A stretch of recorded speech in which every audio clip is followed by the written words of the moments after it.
বনলতা এক্সপ্রেসের প্রত্যেকটা বগিতে চলে একটা করে গল্প।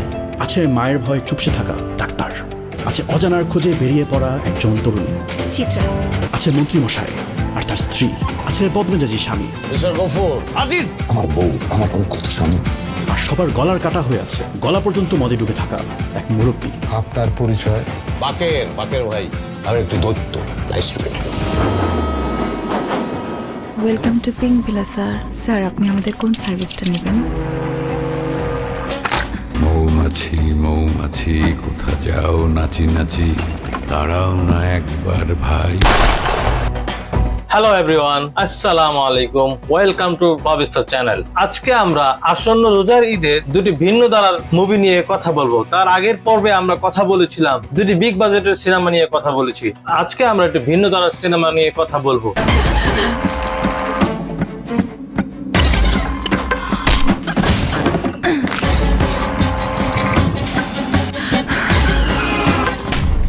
আমার কর্মীর গায়ে হাত তোলার পরও এই ট্রেন চলতেছে। ট্রেনটা থামলে আমরা মজলুম হইতে পারি, কিন্তু রানিং ট্রেনে আমরাই সরকার। দুইটি সিনেমায় ভিন্ন স্বাদে কিন্তু দারুণ শ্বাসরুদ্ধকর মনস্তাত্ত্বিক লড়াইয়ের। একদিকে হুমায়ুন আহমেদের জাদুকারী চরিত্রদের নিয়ে ট্রেনের আবদ্ধ কামরার জীবনের গল্প, অন্যদিকে ঢাকা শহরের দম বন্ধ করা বাস্তবতার চার নারী বেঁচে থাকার সংগ্রাম। আজ আমরা মুখোমুখি দাঁড় করাচ্ছি তানিম নূরের বনলতা এক্সপ্রেস আর অন্যদিকে রায়হান রাফির আসন্ন মাল্টি স্টারার প্রেসার কুকারকে। তাহলে কে জিতবে এই লড়াইয়ে? দেরি না করে শুরু করা যাক আজকের নতুন পর্ব। ছোট পাখি কিচিমিচি ডাকি ডাকি, কোথা যাও বলে যাও শুনি। আমার রাতের ট্রেন মা বললে ঘুমতুলি ডেকে দিল সময়ের আগে। বহুদিন কেটে গেছে, এখনো সময়ের আগে সবাই আমাকে কেন ডাকে। শুরুতে কথা বলা যাক তানিম নূরের বনলতা এক্সপ্রেসকে নিয়ে। হুমায়ুন আহমেদের কিছুক্ষণ উপন্যাসের অবলম্বনে তানিম নূর পরিচালিত বনলতা এক্সপ্রেস এটি একটি তারকাবাহল রহস্য রোমাঞ্চ সিনেমা, যা ট্রেনের যাত্রাপথে বিভিন্ন চরিত্রের সম্পর্কে জটিলতা, রহস্যময় ঘটনা তুলে ধরে। বনলতা এক্সপ্রেসের প্রধান চরিত্রে যারা অভিনয় করেছেন, ডাক্তার আসাবের চরিত্রে অভিনয় করেছেন শরীফুল রাজ, যেখানে তিনি একজন বুদ্ধিদীপ্ত ও রহস্যময় চরিত্র। অন্যদিকে ক্ষমতার অহংকারী থাকা মন্ত্রী আবুল খায়ের খান ওরফে মিস্টার কে, যার অভিনয় করেছেন চঞ্চল চৌধুরী, ভিন্ন ধর্মীর লোককে শক্তিশালী চরিত্রে অভিনয় করেছেন। সবচেয়ে অদ্ভুত এবং রহস্যময় যিনি অভিনয় করেছেন রশিদ উদ্দিন চরিত্রে, তিনি হলেন মোশাররফ করিম, যার চরিত্র ছিল এখানে রহস্যময়, কমেডি ও কৌতূহল মেশানো চরিত্র। অন্যদিকে চঞ্চলের স্ত্রী হিসাবে সুরবার চরিত্রে অভিনয় করেছেন আজমিরি হক বাদল, আর রহস্যময় যাত্রীদের মধ্যে একজন ছিলেন যার নাম আজিজ, তার চরিত্রে অভিনয় করেছেন শ্যামল মাওলা। আজিজের স্ত্রী আফিয়া হিসেবে অভিনয় করেছেন জাকিয়া বাড়ি, তার চরিত্রে তিনি আবেগী একটি চরিত্রে অভিনয় করেছেন। অন্যদিকে গল্পের অন্যতম প্রধান কেন্দ্রীয় চরিত্রে অভিনয় করেছেন চিত্রা চরিত্রে সাবিলা নূর, বড়চাচার চরিত্রে অভিনয় করেছেন ইন্তিখাব দিনার। এই সিনেমাটি শুধু একটি ট্রেন জার্নি নয়, এটি মানুষের মনের ভিতরে দ্বন্দ্ব আর একাকিত্বের এক দারুণ চিত্রায়ন। যারা ক্লাসিক সাহিত্য নির্ভর সাইকোলজিক্যাল ড্রামা পছন্দ করেন, তাদের জন্য এটি হতে পারে একটি মাস্টারপিস। কিন্তু অপেক্ষা করুন, লড়াইটা কিন্তু এবার সমানে সমান, কারণ নগর জীবনের বাস্তবতা নিয়ে হাজির হচ্ছেন ব্লকবাস্টার দেওয়া নির্মাতা রায়হান রাফি তার আসন্ন সিনেমা প্রেসার কুকার নিয়ে। ঢাকা শহর যদি একটি প্রেসার কুকার হয়, তবে এই গল্পের চার নারী হলেন সেই কুকারের ভিতরে থাকা উপাদান, যাদের উপর প্রতিনিয়ত বাড়ছে সমাজ, পরিবার, ইকোনমিক ক্রাইসিসের চাপ।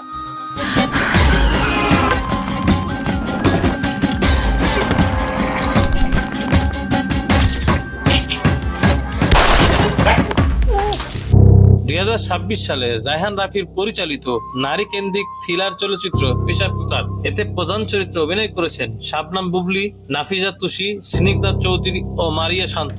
মূলত এই চারজন নারীর জীবন সংগ্রাম ও শহরের চাপ ও রহস্যময়ের উপর ভিত্তি করে তৈরি, যেখানে কোনো প্রথাগত নায়ক নেই।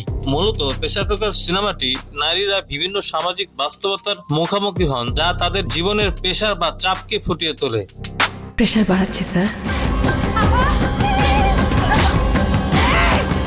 এটি মূলত একটি রহস্যময় উত্তেজনাপূর্ণ থ্রিলার, যা শহরের মেয়েদের জীবনে গোপন রহস্য এবং টানাপোড়েন উন্মোচন করে। এই মুভিটি পরিবেশনা করেছেন ইমপ্রেস টেলিফিল্মের প্রযোজনায় নির্মিত এবং প্রয়াত পরিচালক তারেক মাসুদকে উৎসর্গ করা হয়েছে। আশা করা যাচ্ছে আসন্ন ঈদে এই সিনেমাটি মুক্তি পাবে। যারা ডার্ক, রিয়েলিস্টিক, সাসপেন্সফুল গল্প ভালোবাসেন তাদের জন্য প্রেসার কুকার হতে যাচ্ছে একটি দারুণ অভিজ্ঞতা। আপনার জন্য রোজা রমজানের মাসে পুরো এলাকায় 6 ঘন্টা কারেন্ট ছিল না। এলাকায় ইলেকট্রিসিটি না থাকলেও আমার দোষ।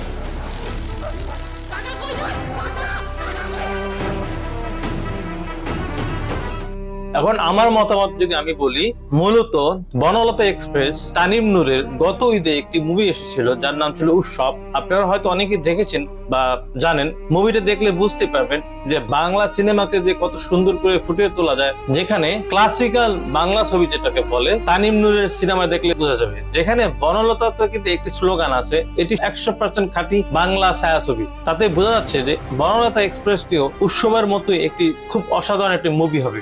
তোমাদের যে ব্রেনের অবস্থা, দুইটার বেশি কথা তো মাথায় রাখতে পারবে না।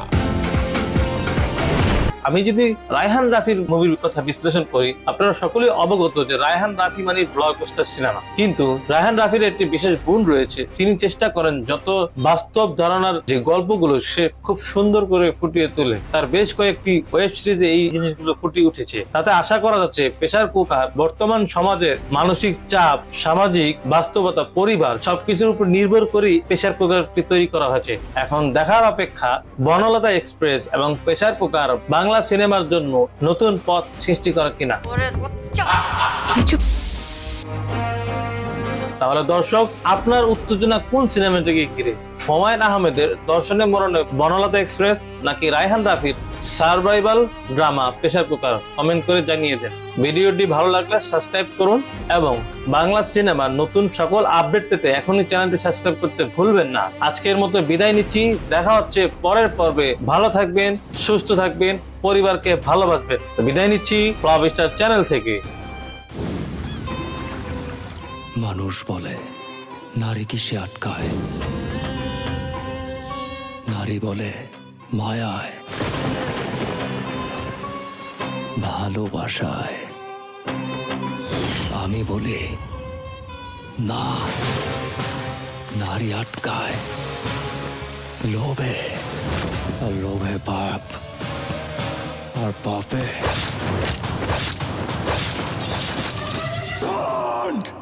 Fucking shout!